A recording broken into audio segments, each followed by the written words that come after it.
Good morning und guten Nachmittag nach Wien. Ich freue mich, so viele Teilnehmer bei unserem Webinar begrüßen zu dürfen. Mein Name ist Lukas Zitz, ich bin der wirtschaftsdelegierte Stellvertreter in New York und es freut mich sehr, Sie heute bei einem sehr besonderen Webinar zu begrüßen, nämlich vielleicht das allererste Webinar, das wir zum Thema Entrepreneurship Through Acquisition und Search Funds in Österreich abhalten. Das sind auch die einzigen Begrüßungsworte, die ich kurz auf Deutsch an Sie richten werde, und wir werden auf Englisch fortsetzen, damit auch unsere englischsprachigen Speaker meinen Ausführungen folgen können. So, Brian, good morning. I just welcomed our Austrian speakers, so I hope you enjoyed that little German class in the morning.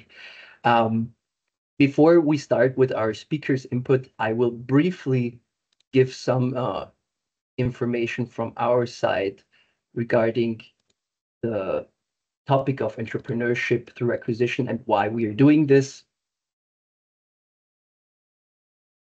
So essentially, last year, I was approached by an Austrian company that is interested in the topic of search funds, and they asked me what there is happening in this industry in the United States.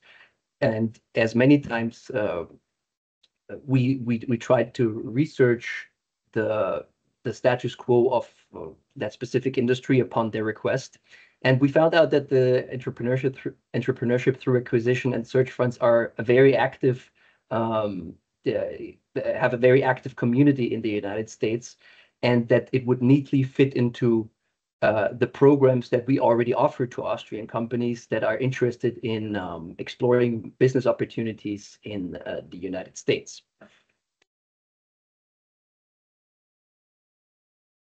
This already brings me to what we overall do related to financial services and the banking industry in the United States.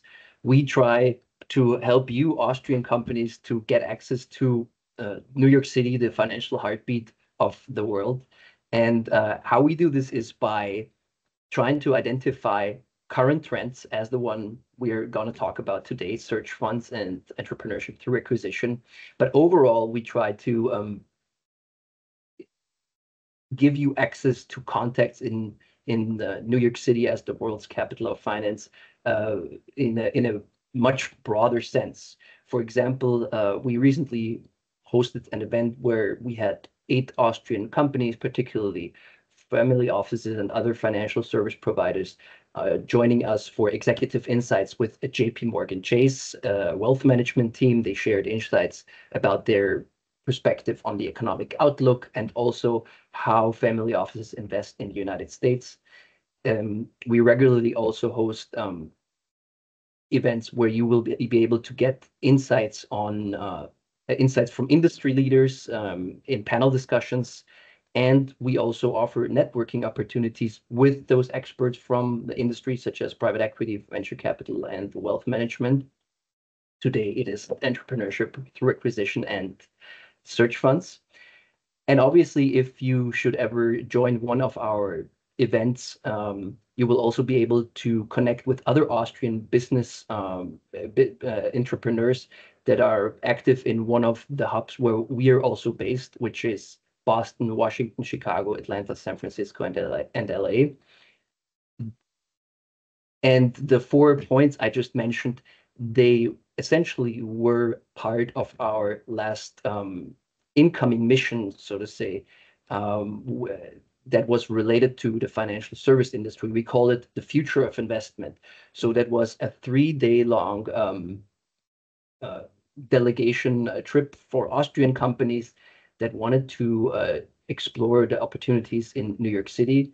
And I am happy to announce that we are going to continue with such event this year in fall. It's going to be called Future of Investment 2, and it will most likely entail parts of the first event that we conducted last year, but it will also potentially have aspects that are related to search funds. So overall, I highly recommend you to take a picture of the QR code or scan the QR code on the right side, which can then indicate your interest for that incoming mission. We would be happy to welcome many of you here in New York. And now, with further ado, I will already pass on the word to Brian O'Connor, who is the founder and managing partner of NextGen Growth Partners, a lower middle market private equity firm that partners with entrepreneurial talent to acquire, operate, and grow lower middle market business across a variety of industries. He's also an adjunct assistant professor of entrepreneurship at the University of Chicago's Booth School of Business. And Brian, thank you very much for joining us today. The stage is yours. Looking forward to hearing from you what you are working on related to ETA and search funds. Fantastic. Thank you, Lucas, for that kind introduction. It's nice to be with you all today. I need to share a disclaimer before we start. I am not Austrian. I don't speak German. But this time of year, I do enjoy spending as much time as I can on skis. So I hopefully that will ingratiate me with this audience a little bit. But that will give you the biggest plus points that you can collect among Austrians.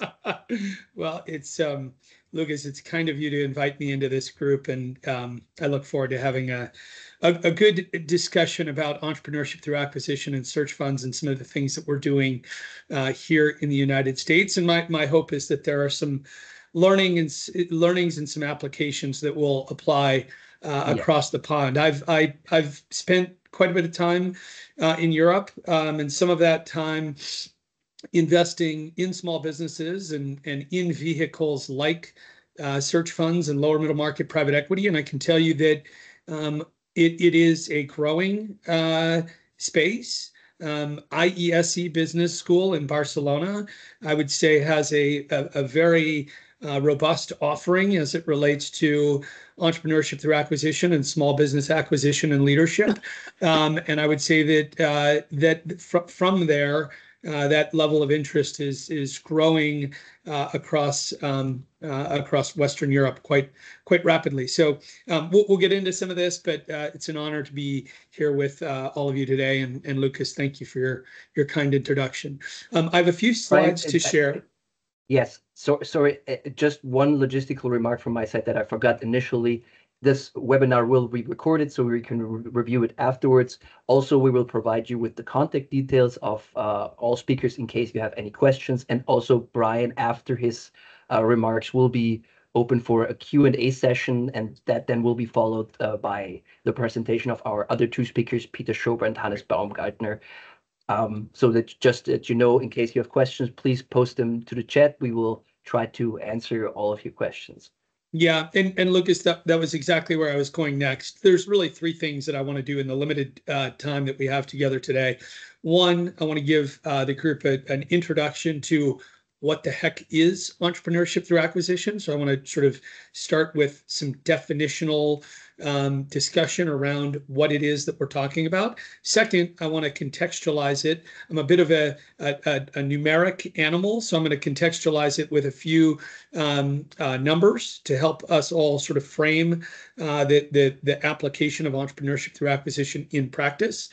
And then third, and probably most importantly, I definitely want to leave some time for some Q&A. I prefer when these things are interactive anyway, though I understand that with this large of a group, it's hard to do that. So, all right, without further ado, I'm gonna share my screen and dive right in. And Lucas, if you would just monitor questions, yeah, and we can address those in 10 minutes or so. Absolutely. Okay, Lucas, can you see my screen? Yeah. Okay, how about now? I just moved it. Yeah, perfect. Okay. That's perfect. So Lucas gave me a kind introduction, so I won't spend too much time on this. I'm the founder and managing partner of a lower middle market private equity firm based here in Chicago. We focus exclusively on the entrepreneurship through acquisition asset class. We'll talk more about that. I also teach this subject at the University of Chicago at the Booth School of Business.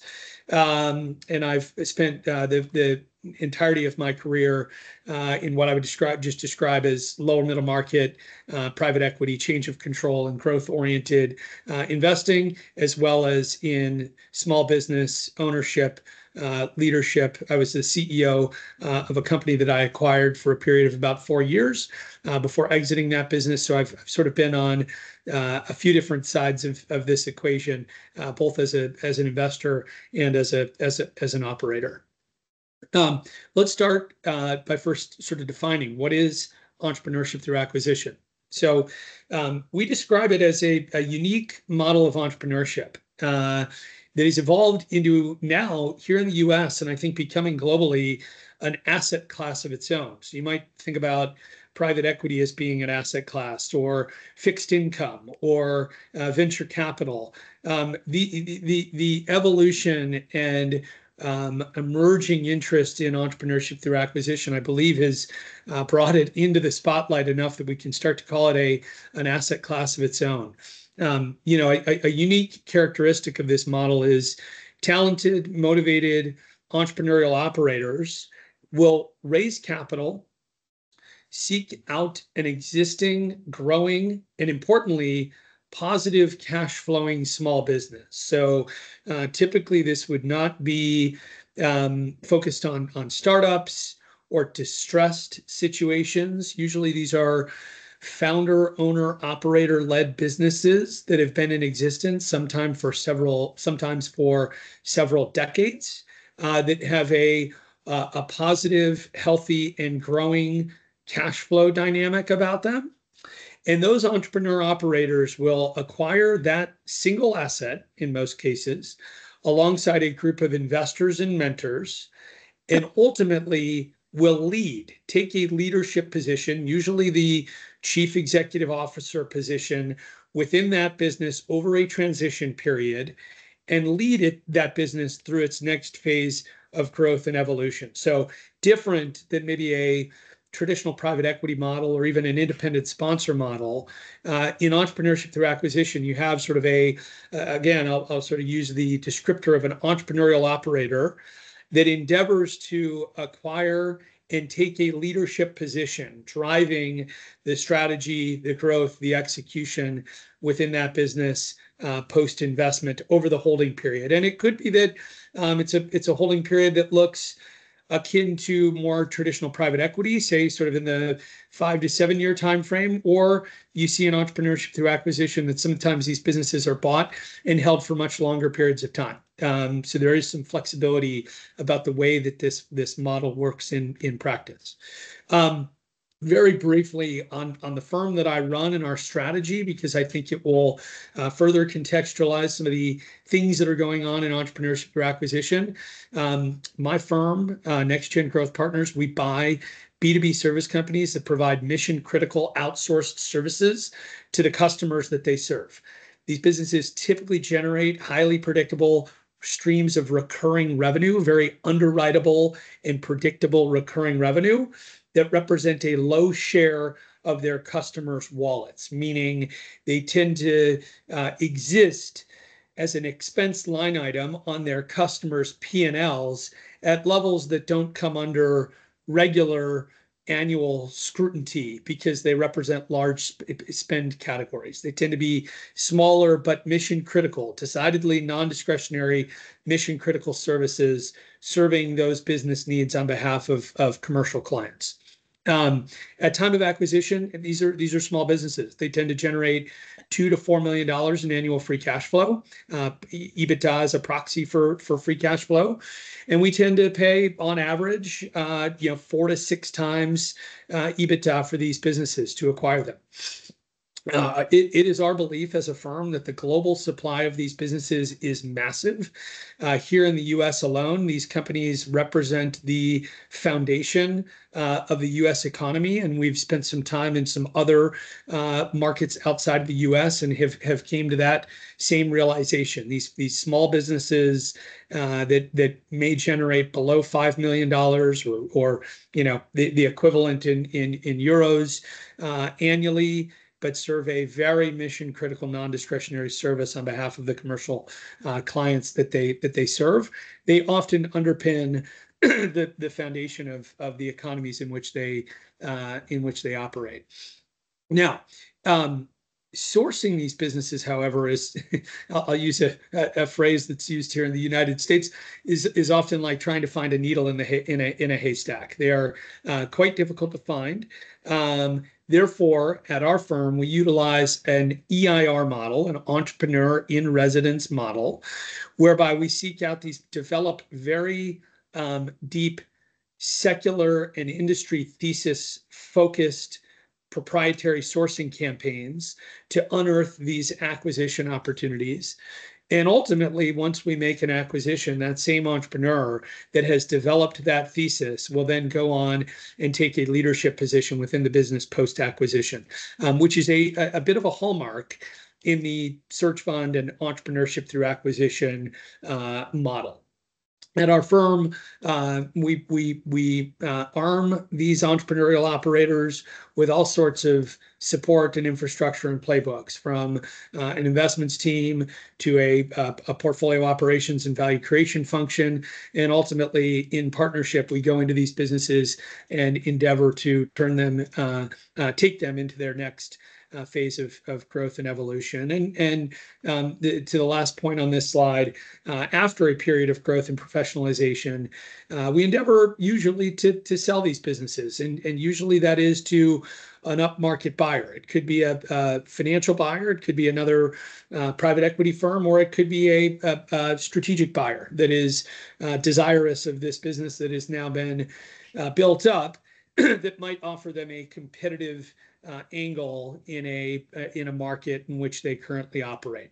And when this all works, and there's a lot that needs to go right, the return opportunity is phenomenal. So I'm going to talk a little bit about that. I want to transition into the numbers to contextualize some of this.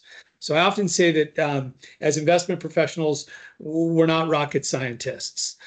But I'm going to walk you through some math, and I think you'll understand sort of what I'm talking about. So we on average, you might start with a business that's generating $20 million in annual revenue.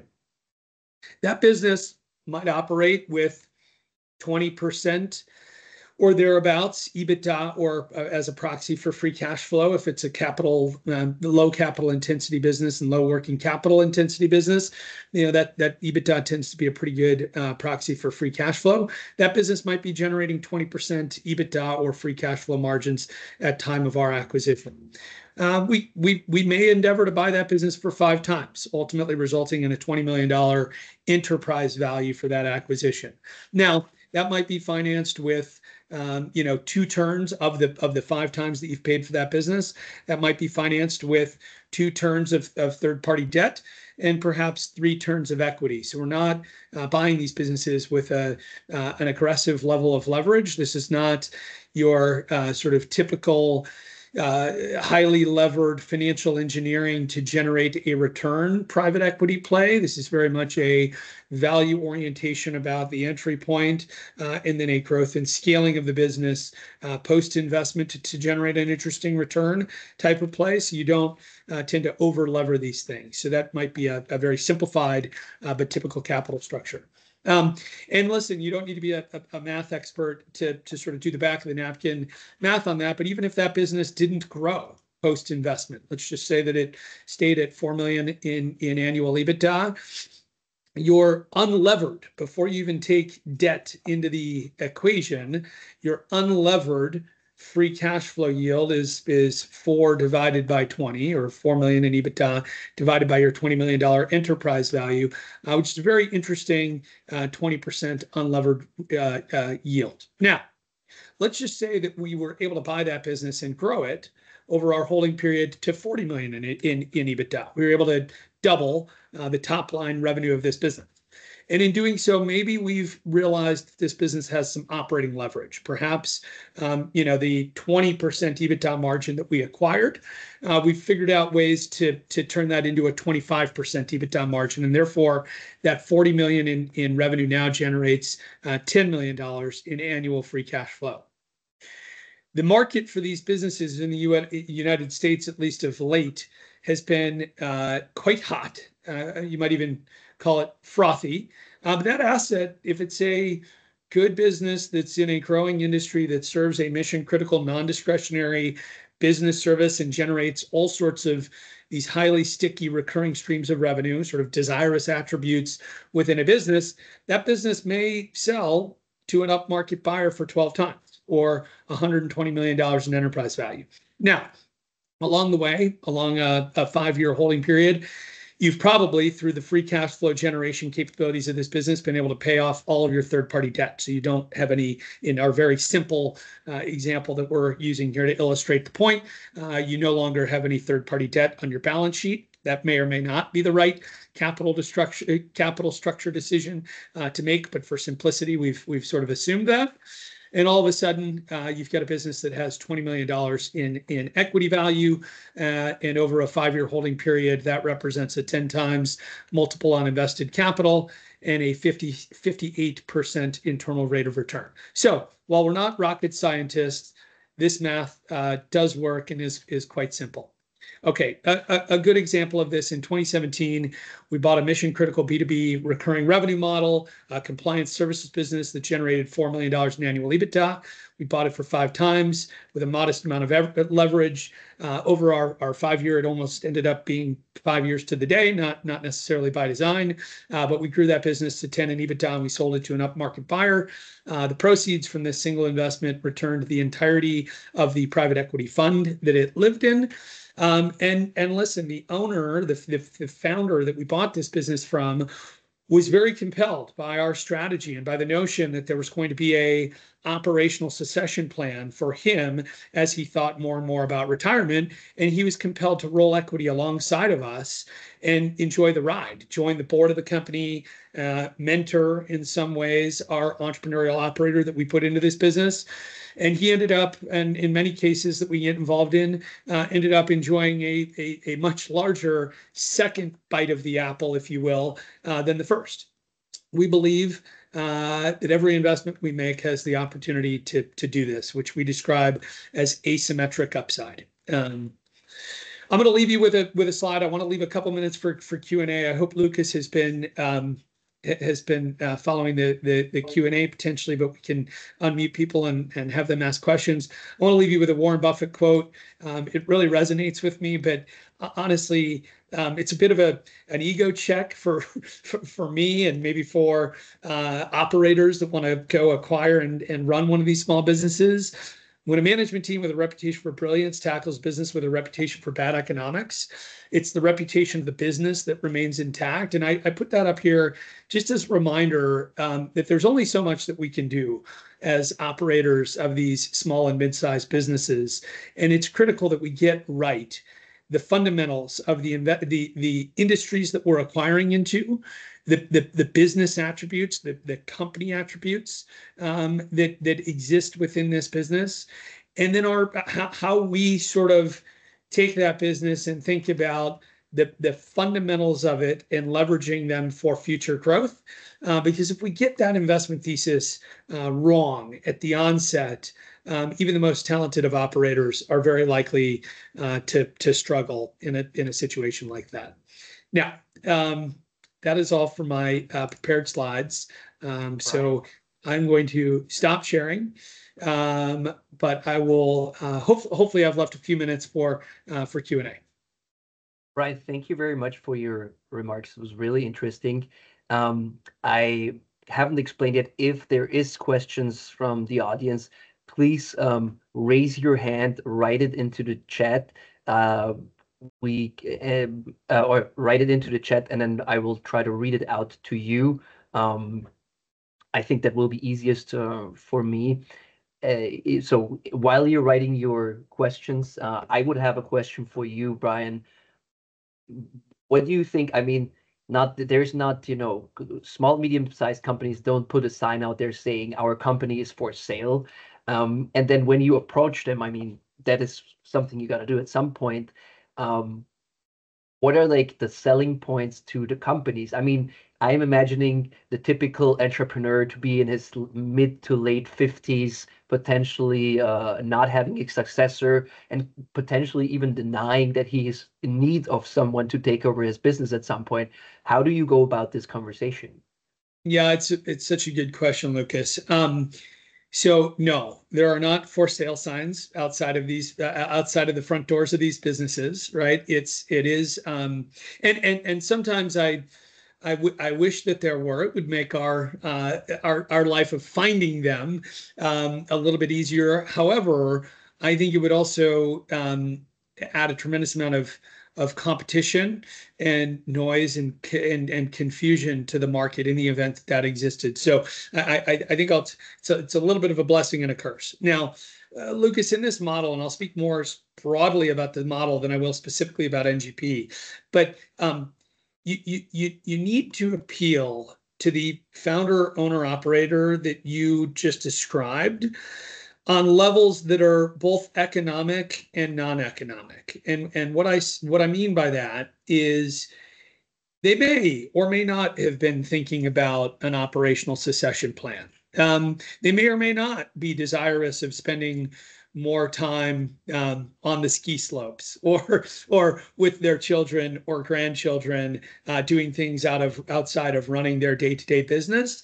But I think that approaching that conversation as a potential acquirer of that business with a relationship building mindset, a curiosity, a care and appreciation for what they've built, the amazing businesses that they've built, that they've taken to these levels, and positioning oneself as potentially I don't mean to be too cheesy on this call, but positioning themselves as the long lost son or daughter of this business that the founder may wish they had to take over what has become their life's work. I think it is important to appeal to them on those levels, and that's not a disingenuous message, right? I mean, this is a situation where if Lucas were to endeavor to do this, he would very much be trading a high opportunity cost career path to go and roll up his sleeves and lead a small business, care for the employees, care for the customer base that's been assembled over the several decades that this founder, owner, operator has been running the business. And so it's important that these entrepreneur operators appeal to founders on levels that are both economic and I would say emotional. Thank you. Yeah. So a very so this negotiation has a very emotional aspect to it, as well as somebody's lifetime potentially has been put into that kind of company. We have two more questions. One, maybe you can also share your experience on it is this a model referring to search funds and ETA? Is this a model that works well in the US only, or do you see this model also implemented in Europe? Do you have European examples? I think you mentioned something, you made a few remarks before. We will have two more speakers from Austria that are working in this field, and I will definitely let them share their experience on this, but maybe also there's something you can add from your side. Yeah, so due to time limitations, I'll be really brief about my answer here. And I think the other guests that you've invited are probably going to be able to speak to this more intelligently than I can. But it has worked in the United States. The model was founded in the mid 80s, but it had a very slow cult following start to it, but I would say over the last decade has really gained a lot of attention, awareness, and momentum. And I think we've seen similar things across geographies outside of the United States. So certainly in Western Europe, I personally have made a number of investments in entrepreneurship through acquisition situations in Europe. We've seen an emergence of it in Latin America. We're starting to see slowly but surely large Asian economies see activity that would be categorized, I suppose, as entrepreneurship through acquisition. So yes, we're seeing it. I think there are some fundamentals that need to exist in each of these markets for this to take place. You know, there needs to be an established capital market. There needs to be a rule of law that governs how businesses trade hands and trade ownership. And there needs to be an underlying foundation of these small and mid-sized businesses that are run by founder, owner operators that culturally agree with the notion that, hey, listen, this a change of a changing of the guard and a change of control transaction may end up being the best thing for me, my family, this business, both economically and for non-economic reasons. Okay.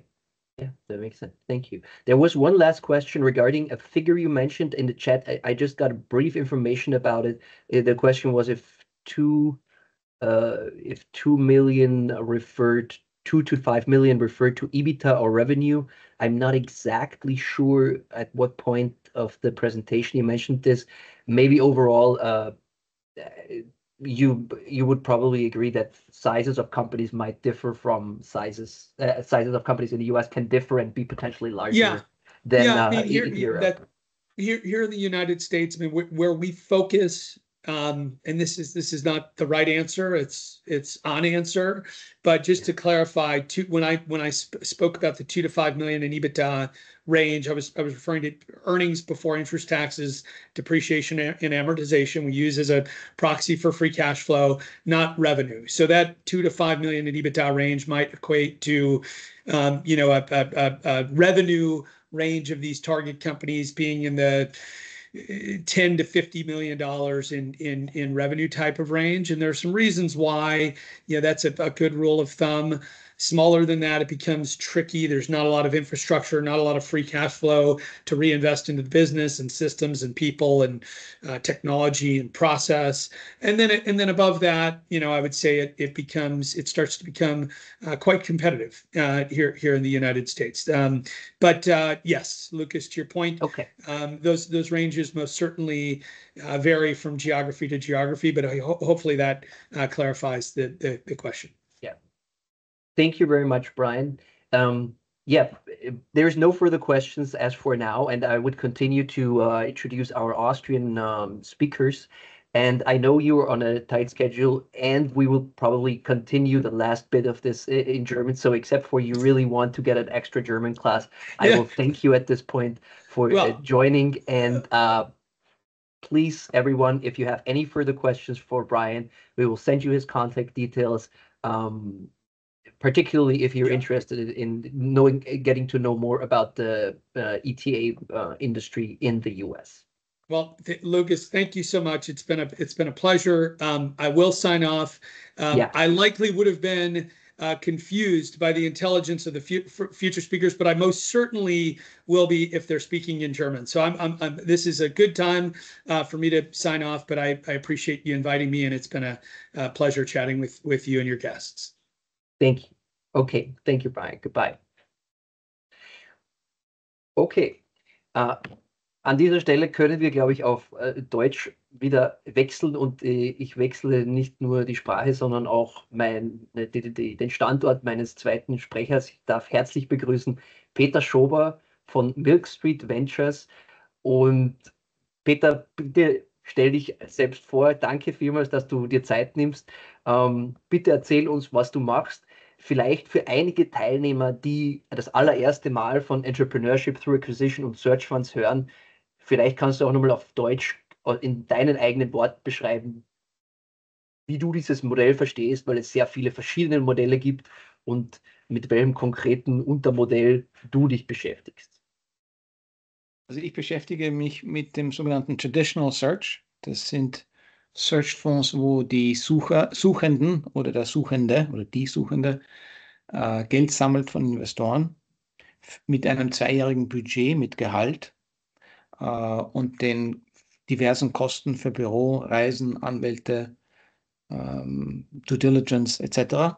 In Amerika ist es circa $500,000 für eine Person und $800.000-900.000, wenn es 2 sind. Das ist ein 2-jähriges Budget. In Österreich ist es wohl ein bisschen weniger, sind auch die Gehälter ein bisschen niedriger. Aber im Großen und Ganzen ist das, was als Traditional Search definiert wird. Das ist auch der größte Marktsegment. Die Investoren beteiligen sich mit 5 bis 10, manchmal 15% des Budgets und erwerben dadurch ein Vorkaufsrecht an der Eigenkapitalfinanzierung des Unternehmens anteilmäßig teilzunehmen. Also man kauft sich dieses Recht Und ja, das, wie gesagt, wie Brian O'Connor gesagt hat, ist der größte Markt bei weitem ist die USA. In Europa läuft es eigentlich ganz gut, finde ich. Vor allem in Spanien, wo IESE Business School in Barcelona ein wirklicher Magnet ist für Professoren, für Studenten und letztendlich auch für Unternehmer. Es gibt auch hat schon einige gegeben in Deutschland. Es gibt eine Menge in England. Es werden auch ein paar in Frankreich, Italien etc. Es hat auch schon mindestens 5 oder so in Österreich gegeben. Fast alles Teams. Der allererste nicht. Der Matthias Knauer war ein Einzelgänger, glaube ich. Aber sonst waren es, glaube ich, fast alle Teams. Ausgezeichnete Leute. Meistens Anfang 30, manchmal sogar Ende 20. Nicht ganz so leicht in Österreich, weil der Markt relativ klein ist. Also mit 9 Millionen Einwohnern ist der Markt für Dienstleistungsunternehmen in diesen Größenordnungen, von denen der Brian gesprochen hat, relativ gering. Insofern suchen die meisten österreichischen Search Funds auch gleich in Deutschland mit, was nicht so optimal ist, weil es ja letztendlich doch 2 verschiedene Märkte sind mit verschiedenen Datenbanken etc. Zu meiner Person, ich bin schon im Alter von 17 in die USA, habe dort studiert und dann an der Wall Street gearbeitet, dann ein MBA gemacht und bin dann direkt in Venture Capital eingestiegen in Boston, was damals zumindest eigentlich der Markt für Venture Capital an der Ostküste in den USA war und auch im Private Equity und für diversen anderen Feldern eigentlich marktführend ist in den USA. Habe verschiedene Stadien, Ausrichtungen gehabt mit meinem Investmentvorhaben und vor 12 Jahren habe ich dann rein privat eigentlich als Investor im Search-Bereich in den USA in Boston angefangen, habe bisher mich, glaube ich, an 33 Unternehmen beteiligt und ungefähr 85 Search Funds. Und es läuft gut. Es ist ein gutes Geschäft. Man hat mir damals, als ich eingestiegen bin, war der Markt so die Erwartung 3 bis 4 Mal eingesetztes Kapital pro Investment im Schnitt. Das stimmt bei mir, weil ich ein sehr erfolgreiches Investment hatte, was veräußert wurde. Ich würde sagen, im Schnitt ist wohl 2 bis 3 Mal das eingesetzte Kapital eine realistischere Erwartung. Aber die Renditen sind sehr gut. Kapital strömt in zunehmendem Maße in den Markt, was langsam wahrscheinlich auch die Renditen reduzieren wird. Das ist üblich in effizienten finanziellen Finanzmärkten. Aber wie gesagt, ich finde es vor allem in den USA, aber auch in Europa eine sehr interessante Art und Weise, für die Investoren an Firmen heranzukommen, die wirklich gut wachsen können, wo man gut verdienen kann. Es ist gut für die Unternehmer, die aussteigen wollen, die das Unternehmen nicht zerreißen lassen wollen oder von einem Wettbewerber übernehmen lassen wollen. Und es ist natürlich eine hervorragende Chance für den Jungunternehmer oder die Jungunternehmerin oder Plural, zum ersten Mal in ihrem Leben als leitender Geschäftsführer zu agieren und gleichzeitig einen relativ großen Anteil des Unternehmens bekommen zu können. Dieser Anteil ist normalerweise eine Gewinnbeteiligung, sogenanntes Carried Interest. Also das eingesetzte Kapital geht zuerst an die Investoren zurück und danach wird es dann aufgeteilt und wenn der Searcher, der Unternehmer, alle Kriterien erfüllt, bekommt er im Schnitt 25% des Gewinns. Sofern es ihm oder ihr gelingt, das eingesetzte Kapital durch Ausschüttungen zu tilgen, bekommt er oder sie dann tatsächlich oder ist er oder sie dann letztendlich ein 25%iger Anteilhaber des Unternehmens und somit fast immer der größte oder die größte Aktionärin. Und das ist schon eine gewaltige Gelegenheit, ins unternehmerische Geschäft einzusteigen in einem jungen Alter. Man kann sozusagen relativ schnell alles überspringen.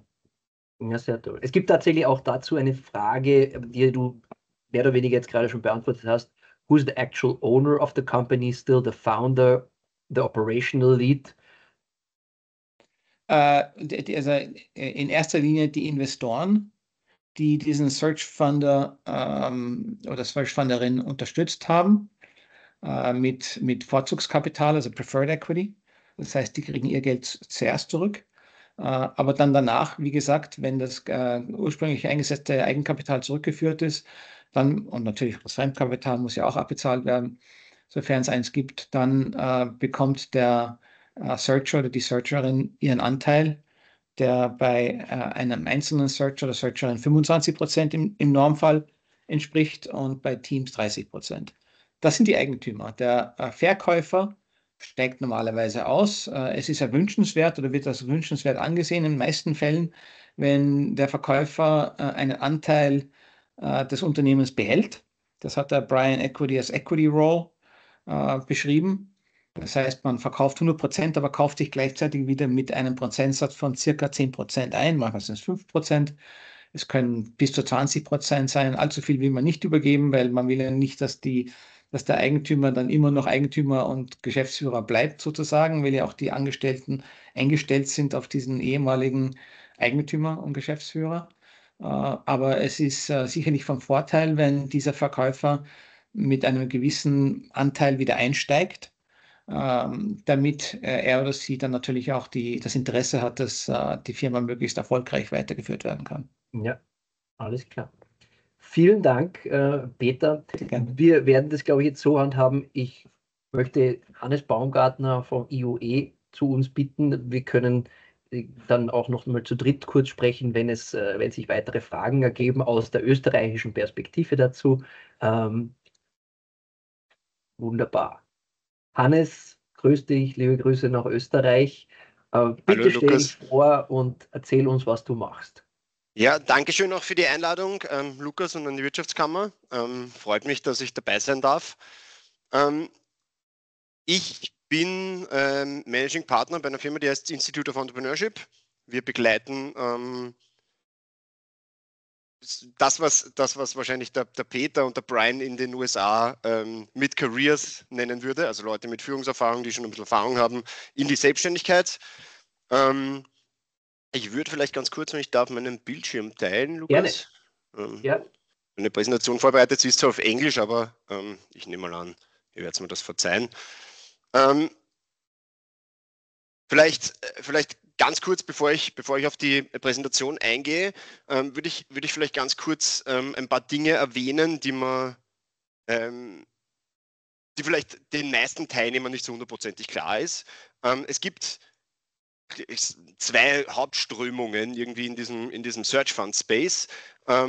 Der Peter Schober und der Brian O'Connor sind beide in dem sogenannten Traditional Search unterwegs. Das ist sicher ich würde mal sagen, der populärste, der am besten strukturiert ist, wo am meisten Kapital dahinter ist. Also die quasi traditionelle Variante, so wie sie erfunden wurde. Es gibt aber auch die sogenannte Self-Funded Search Variante. Der größte Unterschied ist hauptsächlich, dass man nicht für die Zeit, in der man das Unternehmen sucht, schon bezahlt kriegt, so wie es beim Search Fund ist. Dafür aber auch die Möglichkeit hat, im Endeffekt größere Teile, also Anteile am Unternehmen zu halten. Das sind wahrscheinlich die größten Unterschiede.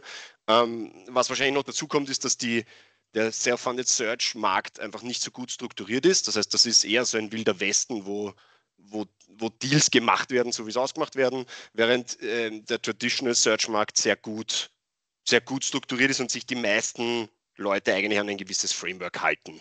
Da gibt es auch eine recht berühmte Studie dazu, die Stanford Study, die ist im Internet verfügbar für jeden, den es interessiert. Kann man auf jeden Fall empfehlen. Sehr guter Hinweis, die schicken wir doch gerne mit auch in ja, schickt es mit durch, das ist auf jeden Fall spannend. Wir beim IOE sind 12 Berater im deutschsprachigen Raum, die Unternehmer der Zukunft coachen, also Leute mit Führungserfahrung, die aus ihrem Job raus irgendwo in die Selbstständigkeit gehen wollen. Der erste Teil ist der Coaching-Teil, wie man recht sieht. Also wir beraten die Leute wirklich vom Start weg in der Erfindungsphase, was sie können, was sie wollen, was sie überhaupt erreichen wollen und arbeiten dann eigentlich in 3 Bereichen. Der erste ist Franchising, also Einkauf bei bestehenden Franchise-Unternehmen, entweder Masterkonzepte aus dem Ausland oder Single-Unit-Konzepte von Franchise-Konzepten, die schon am Markt sind. Der vierte ist halt selber ein Unternehmen gründen, zugegebenermaßen der kleinere Teil bei uns. Und der dritte ist Entrepreneurship Through Acquisition. In dem Markt aber operieren wir ein bisschen anders als die beiden anderen Speaker. Wir sind keine Investoren, wir begleiten die Gründer auf ihrem Weg. Das heißt, wir sind auch da eigentlich zu einem gewissen Grad flexibler in den Größenordnungen von Unternehmen, die wir suchen, in der Art und Weise, wie die Deals strukturiert werden. Da gibt es bei uns einfach viel mehr Möglichkeiten. Ich habe ein paar Folien oder eine Folie eigentlich mitgebracht zum Thema Unternehmensnachfolge. Also die Studie ist zu Deutschland gemacht worden, die ist vom Institut für Mittelstandsforschung in Bonn, die da errechnet, wie denn überhaupt der Markt so ausschaut von Unternehmen, die man kaufen kann. Sie gehen da aus, also immer in tausenden Unternehmen, das heißt, sie gehen da von 3,7 Millionen Unternehmen aus, die es in Deutschland gibt, davon 3,3 in Familienbesitz, also gar nicht so wenig, und gehen dann einen Schritt, den sie übernahmewürdig nennen. Sprich, das Unternehmen ist profitabel genug, um eine Kapitalrendite abzuwerfen für die Leute, die das kaufen und gleichzeitig auch ein marktübliches Gehalt für denjenigen, der es übernimmt.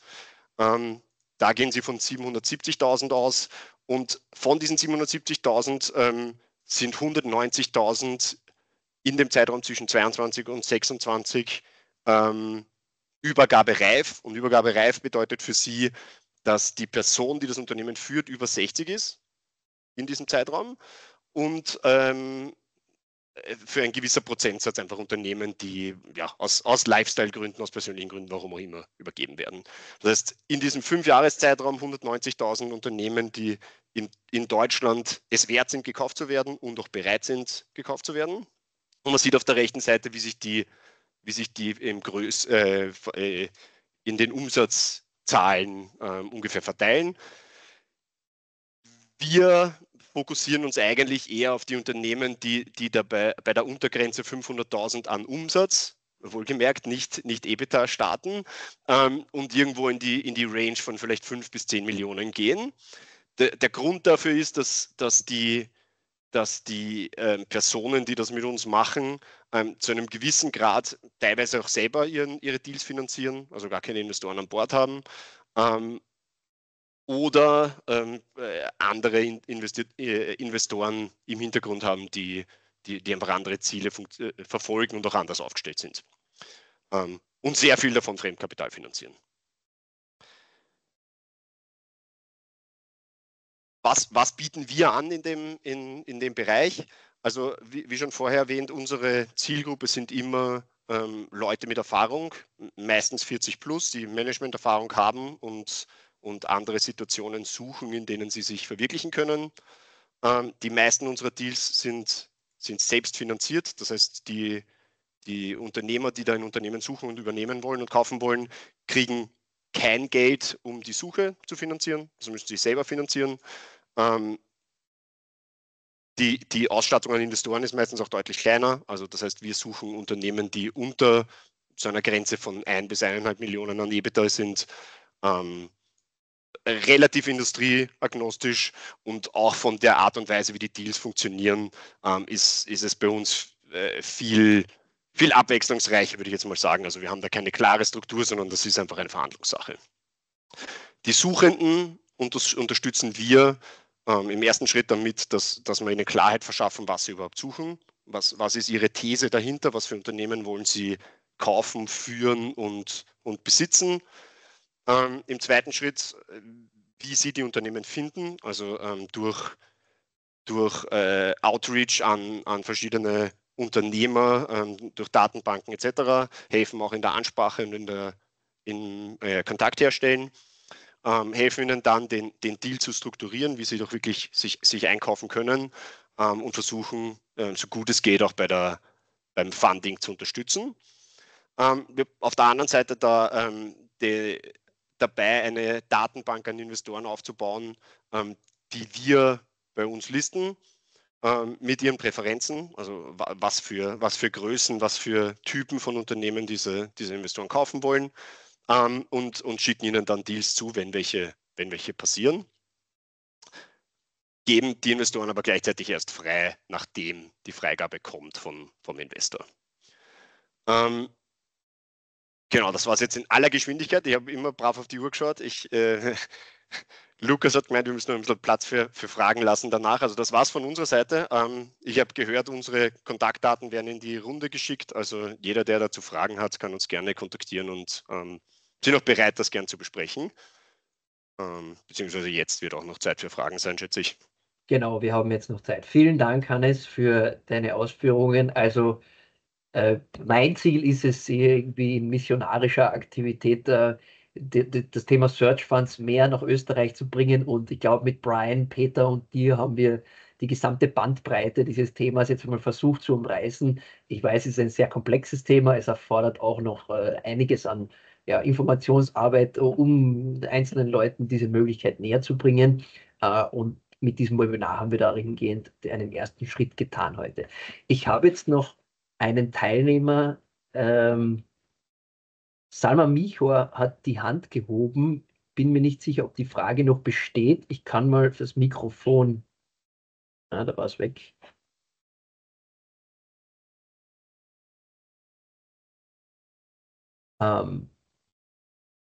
Die Frage hat sich geklärt. Und ansonsten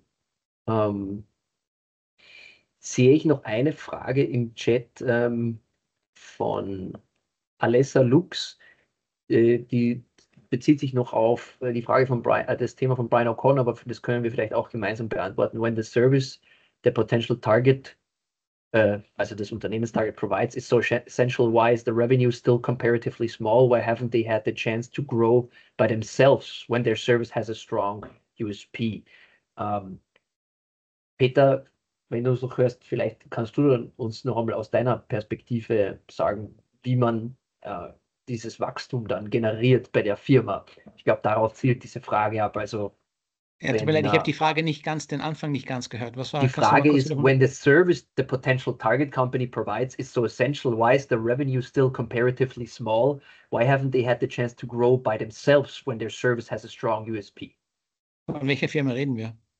Von einem potenziellen Target, das gekauft wird und die arbeiten seit 10 Jahren. Ich glaube, die Frage geht dahin. Ach so, wieso ist die Firma nicht wie größer? kann das sein, dass auf einmal der Searcher, der dann Operator wird, es schafft, in so kurzer Zeit das Ergebnis des Unternehmens so massiv zu steigern, etwas, was dem Unternehmer vielleicht über 20 Jahre selbst nicht gelungen ist? Ja, also erstens mal war das Beispiel, was der Brian gebracht hat, ein sehr optimistisches. Hat gleich einmal zu 10-mal eingesetztem Kapital geführt. Was er jedoch gestimmt hat, er hat gesagt, dass ich glaube, der Umsatz wurde in 5 Jahren verdoppelt, aber das EBITDA ist um 150% gestiegen. Das kann natürlich sein, vor allem wenn es das sogenannte Operating Leverage gibt. Also am besten kauft man Firmen, oder aus meiner Warte zumindest, wo die Kosten sich nicht verdoppeln müssen, um den Umsatz zu verdoppeln. Das nennt man Operating Leverage. Meistens, wenn es nicht allzu arbeitsintensive oder angestelltenintensive Unternehmen sind. Warum ist das Unternehmen nicht größer, wenn es gekauft wird, wenn es schon 10, 20 Jahre alt ist? Oft dauert es nämlich lang, bis man wirklich ein richtiges Wachstum hinlegen kann. Es ist gar nicht so leicht, die ersten, sagen wir mal, 5 Millionen Euro an Umsatz oder um auf 5 Millionen Euro Umsatz zu kommen, kann ganz schön lange dauern. Man hat das Kapital am Anfang nicht, man ist sehr klein. Das ist eine Kurve, die so ein bisschen so geht. Zumal der Unternehmer, der Verkäufer, nicht immer in allen Bereichen so erfahren oder geschult ist. Manchmal ist es auch ein sogenanntes Lifestyle-Business. Wenn das ein paar 100.000 Euro im Jahr lukriert, ist es ein gutes Leben, so auf die Art. Das kann sein, muss nicht sein. Also oft wird vorgetäuscht, ich weiß nicht, wie ich weitermachen soll. Oder ich bin müde und will unbedingt einen Ruhestand. Das wird manchmal so ein bisschen vorgetäuscht. Wenn tatsächlich, um jetzt mal der Zyniker zu sein, die Tatsache ist, dass der Verkäufer, der Eigentümer ganz genau weiß, dass es jetzt nicht mehr ganz so rosig weitergehen wird, bis es bisher gegangen ist, beziehungsweise dass es keine wirklichen Wachstumschancen gibt, eigentlich keine substanziellen. Aber um beim Positiven zu bleiben, die jungen Unternehmen, die da einsteigen, erstaunlicherweise teilweise wegen der guten Ausbildung, die sie bereits in einem Top-MBA-Programm oder überhaupt in einem MBA-Programm gesammelt haben, auch die Arbeitserfahrung, die sie haben, die Ambition und unheimliche Energie, die sie da hineinstecken, kann es doch auch sein, dass das Unternehmen vielleicht sogar noch mehr wächst, als es vorher gewachsen ist. Okay. Ich muss ehrlich sagen, oft wächst es zumindest anfänglich weniger, als es gewachsen ist, bevor es gekauft wurde. Aber das hat auch damit zu tun, hat nicht nur damit zu tun, dass der Unternehmer oder die Unternehmerin sich anfangs erst einarbeiten muss und vielleicht das Team ein bisschen verändern muss, vielleicht auch im Team jemand geht, zumal der Verkäufer des Unternehmens oft der wichtigste Verkäufer der Dienstleistung ist und ausscheidet. Schon rein das ist meistens ein gewisser Dämpfer. Darüber hinaus wird auch meistens dann relativ schnell in das Unternehmen investiert. Diese Unternehmen sind oft noch nicht sehr professionalisiert, wenn man das auf Deutsch sagen kann. Das heißt, die ganzen Prozesse und Verfahren sind immer noch auf Excel-Spreadsheet und auf Papier und so weiter und so fort. Und um ein Unternehmen wirklich systematisch aufbauen zu können, braucht es dann oft die internen Systeme und Investitionen, die wiederum die Margen verringern. Und so kann es schon ein paar Jahre dauern, manchmal 3 Jahre, manchmal sogar 5 Jahre, bis das Wachstum wirklich einsetzt. Aber dann hat man meistens auch ein wesentlich attraktiveres Unternehmen, was für den nächsten Käufer, für den nächsten Eigentümer dann viel mehr geeignet ist. Also ein großer Teil der Wertschöpfung hier besteht darin, dass wir die Firmen kaufen, wenn sie noch eigentlich zu klein und vor allem zu unprofessionell sind für die wirklichen Käufer, also die nächsten Käufer, sagen wir mal so, Private Equity Fonds im Normfall, auch strategische Käufer. Und dass diese Unternehmen nicht nur von einer zu kleinen Größe auf eine akzeptable Größe gebracht wird, um für Großinvestoren dann attraktiv zu sein im Kaufpreis, auch im Kaufvolumen, aber eben auch bereits wesentlich professioneller sind und dann auch meistens von einem neuen Management-Team leichter übernommen werden können, als das der Fall war, als unser Unternehmer diese Klitsche sozusagen kauft. Also vielfältige Gründe, wie sich da dann dieser Unternehmenserfolg drastisch erhöhen kann durch den Übernahmeprozess eines jungen Searchers. Und du hast gerade angesprochen, dazu haben wir noch eine letzte Frage. Könntet ihr ein wenig erklären, welche Exit-Optionen es für die Investoren gibt? Brian meinte, Capital Market, geht es um IPO, strategische Übernehmer. Das hängt, glaube ich, ein wenig von der Größe ab, Peter, oder? Also IPO ist ganz selten. Ich habe noch keins gesehen. IPO ist ja Ja. meistens für Unternehmen, die wirklich schon irgendwie eine Marktkapitalisation von 100 oder mehr Millionen erreichen kann. Das sind diese Unternehmen nicht. Das sind eigentlich immer private Veräußerungen, also Transaktionen. Ziemlich oft ist es Private Equity, aber natürlich auch Strategen kommen auch manchmal daher. IPO kann man praktisch ausschließen. Gut, und danke. Das hängt sicherlich auch mit der Größe zusammen, die ja in den USA, die Dimensionen in den USA unterscheiden sich von Österreich, Deutschland. Vielleicht, um das abzuschließen, Hannes, kannst du uns einen Einblick geben, wie steht es um Search Funds und das ganze Ökosystem in Österreich rund um die Thematik aktuell? Ich glaube, wir stehen noch relativ am Anfang. Ja, generell im deutschsprachigen Markt, glaube ich, ist es ein Thema, das gerade Fuß fasst. Es gibt auch vermehrt, also generell in Europa muss man sagen, ist glaube ich, das größte Land und das, wo am meisten Aktivität ist, Spanien. Nicht zuletzt wegen der ISE Business School in Barcelona, die das Thema auch sehr stark treibt. Es gibt aber durchaus amerikanische Investoren, die vermehrt auf den europäischen Markt schauen. Auch in der Schweiz, die da eigentlich ein ganz, ganz wichtiger Part sind im deutschsprachigen Markt. In Österreich kann man es an einer Hand abzählen, glaube ich, die Searcher, zumindest die Traditional Searcher. Tendenz steigend, glaube ich. Okay. Wird relevanter. Es gibt auf jeden Fall genug Potenzial am Markt an Unternehmen, die man übernehmen könnte. Ja. Wunderbar. Peter, Hannes, ich danke euch vielmals für eure Zeit. Wir sind am Ende angekommen und es war wirklich toll, euren Ausführungen zuzuhören zu diesem sehr interessanten und doch komplexen Thema. Ich hoffe, dass es auch unseren Teilnehmern geholfen hat, sich dazu Gedanken zu machen. Wir werden Kontaktdaten von euch weiterleiten. Ihr seid ein tragendes Säulen des Search Fund Ökosystems in Österreich und ich würde mir wünschen, dass unser Webinar auch dazu führt, dass es zu mehr Vernetzung in Österreich rund um das Thema kommt. Ich bedanke mich bei allen Teilnehmern, wünsche einen schönen Nachmittag und schönen Abend nach Wien und wir senden zeitnah ein Follow-up-E-Mail mit allen Details aus dem Webinar zu. Vielen Dank. Danke auch für die Organisation. Ciao. Ja, ciao.